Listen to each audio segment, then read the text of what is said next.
Are you a omnivore, a locavore, carnivore, herbivore, vegetarian, flexitarian? Well, today we're talking Excusitarian.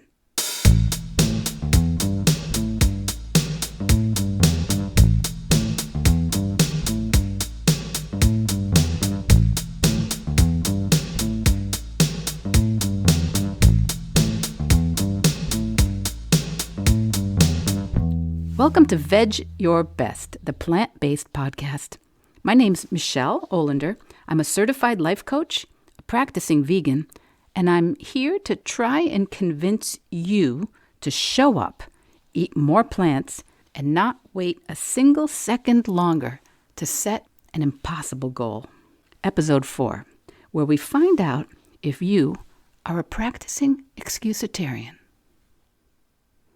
When I was certified as a life and weight coach, I knew that I wanted to coach people who were trying to transition to a vegan or to a whole food, plant-based diet. I had committed to eating vegan in my mid-50s after never believing it would be possible for me to give up eating animal products. Because before I committed to eating vegan, I considered myself vegetable forward, primarily vegetarian, pescatarian, but mostly Excusitarian. Meaning that in my case, I ate vegan unless I had a good excuse, like traveling, or if I were a guest at someone's house or party, the gift of a cake or cookie. I told myself that if someone else's feelings might be hurt by my refusing to eat animal products, or they might be uncomfortable, well, that was a valid excuse, and I could eat it. I had an Excusitarian diet really for quite a while until I stopped eating excuses. Now, even if you are listening to this podcast and not particularly interested in changing the way you eat, it's very possible that you are also a practicing Excusitarian. I mean, I think we all are in one way or another. We have an identity or commitment, maybe a goal, and we're all in. We're 100% full-on committed, except for when there's a good excuse. And I am all for a good excuse.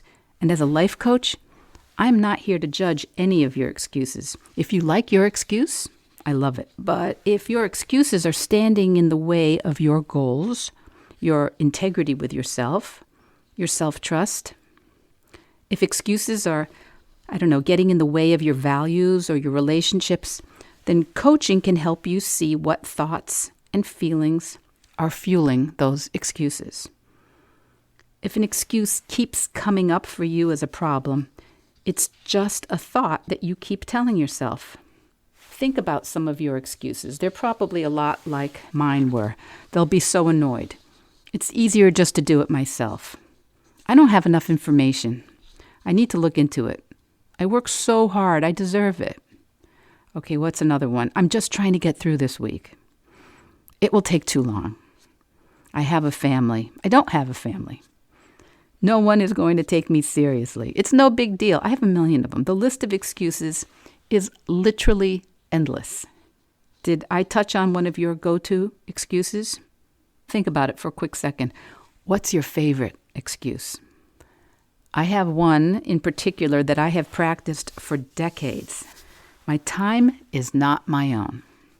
My time is not my own. I say it all the time. With that excuse, and it's based on years of finding evidence to support it, with that excuse I have as a wife, as a mother, as a business owner, as a property manager, I have wasted all kinds of time with that excuse. Sure, I could tackle that project or commit to that fun new goal, but right now, my time's not my own. And the minute my family or my business or the properties we manage need me, I won't be able to do it. And so why bother? My time's not my own. It's an excuse I still notice popping up very frequently. I'm still a practicing Excusitarian when it comes to my writing goals, for example, but at least I'm on to myself. More about that in an upcoming podcast. And working with a life coach, or self-coaching even, as we will discuss more this fall, it's really the best way that I've found to discover the excuses that are undermining those goals, the goals you want, but you haven't figured out how to bring into reality yet.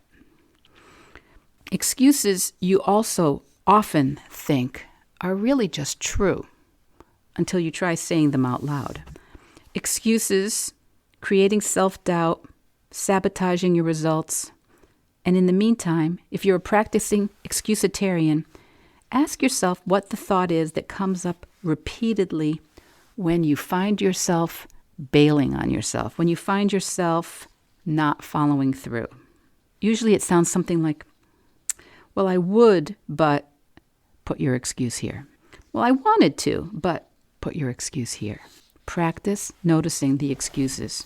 I promise you can keep any excuse that you consciously decide you want, because an excuse you consciously decide you want is a decision. If you try to reframe your excuse as a decision, how does that land? How does that feel? Can you say it out loud with a strong, powerful face? So here's my excuse from this morning. I wanted to get up and fill in a chapter outline in a book I'm writing about transitioning to a vegan diet in my 50s. So I had calendared, is that even a verb outside of coach speak? I had put on my calendar that I would write for 30 minutes on the book draft, 8:45 to 9:15 a.m. So I got up and I made coffee. Today as I am recording this, is the day after Labor Day, Monday. And there is no one in our weekend house but my husband and myself.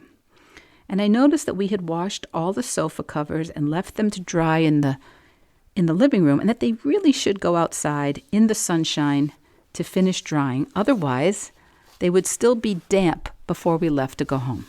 But outside, the patio furniture was heavily soaked in dew, so I needed to wipe off and put the patio cushions themselves in the sun so that the water from those cushions did not get on the newly washed yet damp indoor sofa cushion slipcovers.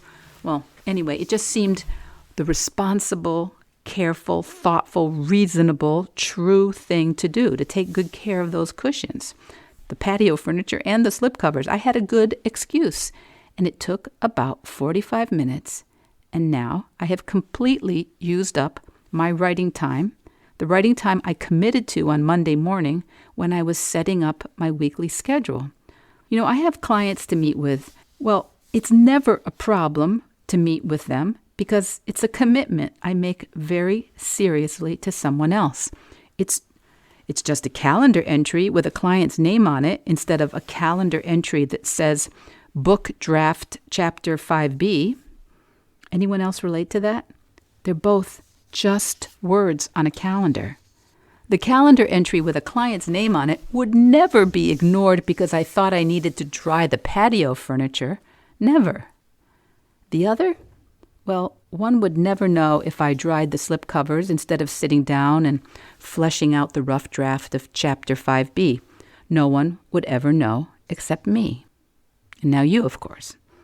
So like I said, if you like your excuses, I love them. I just ask you to consider saying them out loud with a strong, powerful expression. So in my case, I would have said, instead of honoring my plan to write part of Chapter 5B of my book draft due October 15, I chose to clean the patio furniture, dry it off, and then bring the sofa, cushion, slipcovers out to dry in the sun. Does that seem like a thought-out decision? Remember, I told you that I have a pet excuse that comes up so often. My time is not my own. This is my story that I have so many responsibilities, so much I have to do, so many people I need to remain flexible for that it's almost impossible to prioritize the things I really want to accomplish, those bigger goals and dreams. I mean, you see my conundrum, right? How can I finish a book when there are sofa slipcovers to dry? And if I had told that story to my friends, they would very likely have nodded empathically and sympathized and said, I know, there's so much to do, right? Well, that's the difference between having a friend and having a coach.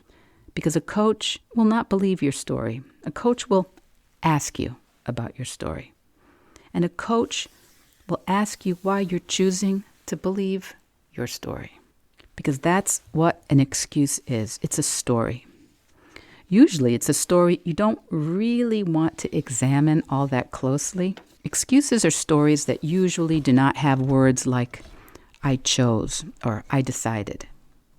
Excuses are stories in a passive tense, kind of like, well, then life happened. The slipcovers were wet. There's so much to do. Everybody was waiting. When we're trying to eat differently than we have eaten for the past years or decades, a lot of stories come up, at least for most of us. We do hear so much about the person who finds out from the doctor that she's heading towards some type 2 diabetes or high cholesterol and just overnight changes to plant-based diet. But if that isn't happening for you, there's no reason to think that it's a problem. If you're someone who has been struggling with eating more plant-based or committing to a vegan dietary practice, ask yourself, what are your excuses and stories? I can share some of mine because I was 100% certain that I would never commit to a fully vegan diet. I was certain for years, 100%. I told myself the story that I ate very healthy, I ate almost entirely organic, grass-fed meats, animals that were treated more humanely, except, of course, when I was in a restaurant, because who knows what I was eating then. I told myself it would be too disruptive when we traveled if I couldn't have the local specialties. It would be maybe even disrespectful to the cultures that I was visiting.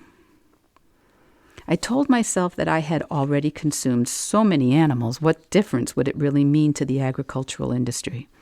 I told myself that I had a lot of priorities and that cooking or eating differently would take up too much time, which is a good one, right? How much time do you think it takes not to cook meat, dairy, and eggs?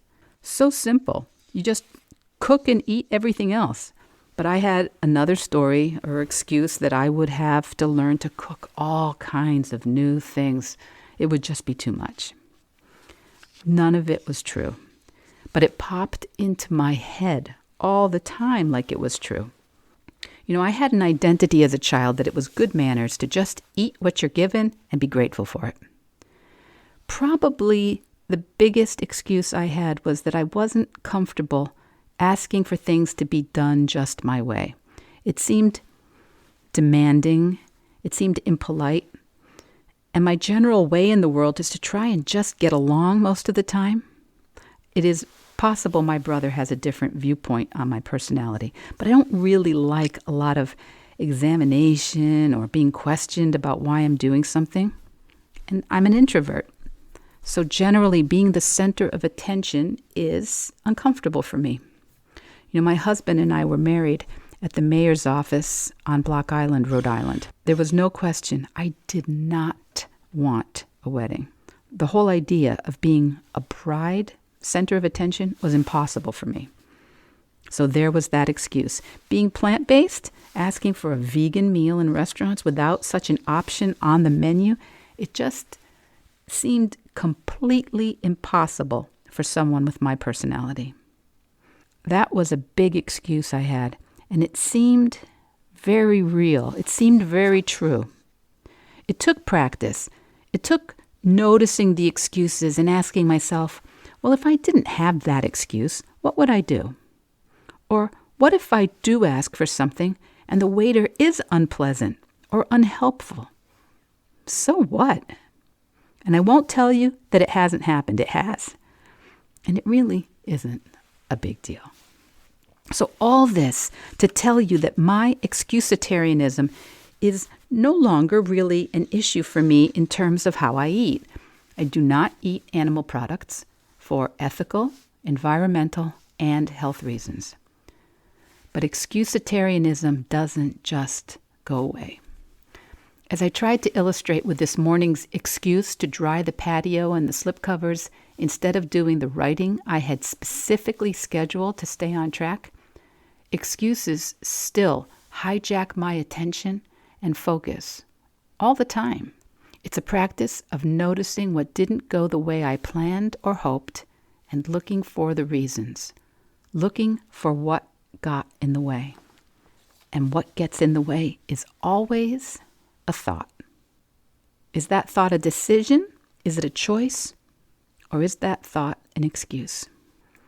I never thought that I could commit to practicing a vegan diet until I stopped thinking that way. I started thinking, I can start practicing a vegan diet. I started thinking, I can do this sometimes, most of the time. I can do it imperfectly.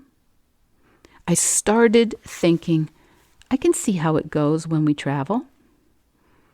I started thinking, plenty of other people seem to do it. And I started paying attention to how those other people asked for what they wanted.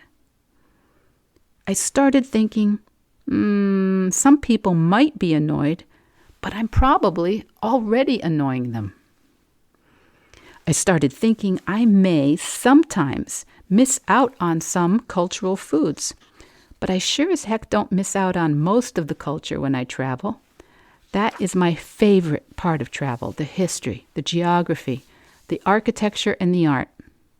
Bit by bit, I practiced acting like those excuses weren't really 100% true.